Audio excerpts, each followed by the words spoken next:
Nous vivons dans un monde où la pensée est devenue un outil.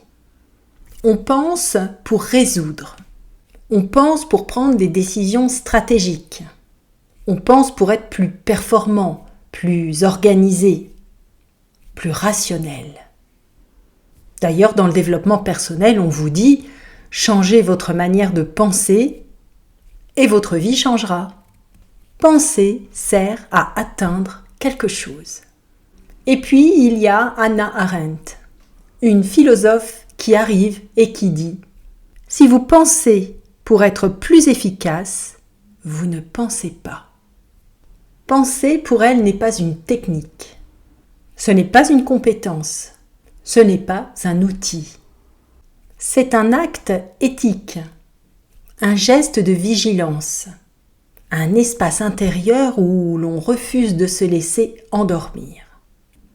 Hannah Arendt a vécu les moments les plus sombres de l'histoire de l'humanité, le nazisme, la déportation, l'exil, et elle a été confrontée à une réalité dérangeante. Les pires atrocités n'ont pas été commises par des monstres, mais par des hommes ordinaires. Pas par des sadiques, par des gens qui ont cessé de penser. Cette découverte, elle la raconte dans son étude sur le procès Eichmann. Et ce qu'elle y voit est terrifiant. Le mal ne vient pas seulement de la méchanceté, il vient de l'absence de pensée. La banalité du mal, c'est ça. Ne plus se demander ce que l'on fait. Ne plus se demander à quoi on obéit. Ne plus réfléchir au sens de nos actes. C'est dire « on m'a dit de faire ça, alors je le fais ». C'est agir sans dialoguer avec soi. Pour Hannah Arendt, penser, c'est entrer en conversation avec soi. Pas pour se juger, pas pour s'améliorer, pas pour se motiver. Penser, c'est être deux dans un même être. C'est cette petite voix intérieure qui demande « est-ce juste ? Est-ce que je peux vivre avec cette décision ? Qui suis-je en train de devenir en faisant cela ?» Cette capacité à se poser des questions, à ne plus suivre le mouvement, à ne pas se laisser absorber, c'est ce qu'elle appelle la vie de l'esprit. Une vie invisible, silencieuse, parfois inconfortable, mais qui fait barrière contre l'inhumanité. Un être qui pense ne peut pas devenir une machine. Un être qui pense ne peut pas être réduit à une fonction. Aujourd'hui, la pensée est souvent présentée comme un levier de réussite.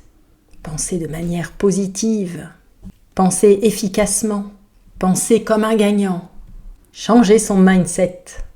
Même les émotions deviennent stratégiques. Réfléchissez autrement et vous souffrirez moins. Penser égale outil d'amélioration. Hannah Arendt s'oppose à cette instrumentalisation de manière radicale. Pour elle, penser n'est pas utile. Penser n'améliore rien. Penser ne rend pas plus heureux. Penser ne rend pas plus performant. Penser peut même rendre la vie plus difficile. Parce qu'on voit davantage. On se questionne davantage. On s'arrête davantage. Elle le dit clairement. La pensée ne sert à rien et c'est pour cela qu'elle est essentielle. Parce que tout ce qui sert à quelque chose peut être manipulé, contraint, mis au service d'un but. La pensée désintéressée, elle, est libre. Hannah Arendt explique que penser, c'est créer un espace intérieur entre nous et ce qui se passe. Quand on réagit sans penser, on est pris dans le flux. On devient une pièce du mouvement. On se laisse porter, influencer, absorber. Penser, c'est introduire une pause. C'est dire « je m'arrête, je regarde, je questionne ». Cette capacité à se tenir à distance, c'est ce qui empêche la barbarie. Parce que tant que je pense, tant que je me questionne, tant que je ne marche pas les yeux fermés, je garde la possibilité de désobéir, de refuser, de dire non. C'est pour ça qu'Hannah Arendt dit que penser est une forme de liberté. Pas une liberté politique, une liberté intérieure presque invisible. Une liberté fragile mais essentielle. Dans ma première vidéo qui introduit cette série de capsules, je disais que le développement personnel avait réduit l'humanité à l'individu. C'est particulièrement vrai ici. Le développement personnel utilise la pensée pour obtenir quelque chose. Une meilleure vie, un meilleur calme intérieur, une meilleure performance, une meilleure version de soi. Hannah Arendt rappelle que la pensée n'a pas de but. Elle n'est pas faite pour nous arranger. Penser, c'est se rendre responsable, pas efficace. Cette distinction, elle est fondamentale. Parce qu'elle dit ceci. Si tu penses pour réussir, tu ne penses pas. Si tu penses pour être libre, alors tu penses vraiment. Hannah Arendt termine toujours ses analyses sur une idée simple. Si on abandonne la pensée, si on ne se parle plus intérieurement, si on suit des discours dominants sans les questionner, alors on n'est plus vraiment humain. On fonctionne, on se conforme, on exécute. Penser, ce n'est pas produire, c'est demeurer présent à soi. C'est garder un espace où aucune propagande, aucune idéologie, aucune pression sociale ne peut entrer entièrement. La pensée n'est pas un refuge, c'est une résistance. Hannah Arendt ne propose ni paix intérieure, ni technique, ni méthode. Elle ne promet pas un quotidien plus simple. Elle ne promet pas moins de souffrance.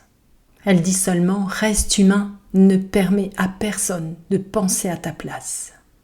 Penser, c'est rester vivant. Vivant dans un monde qui voudrait parfois que l'on obéisse, que l'on s'adapte, que l'on se taise.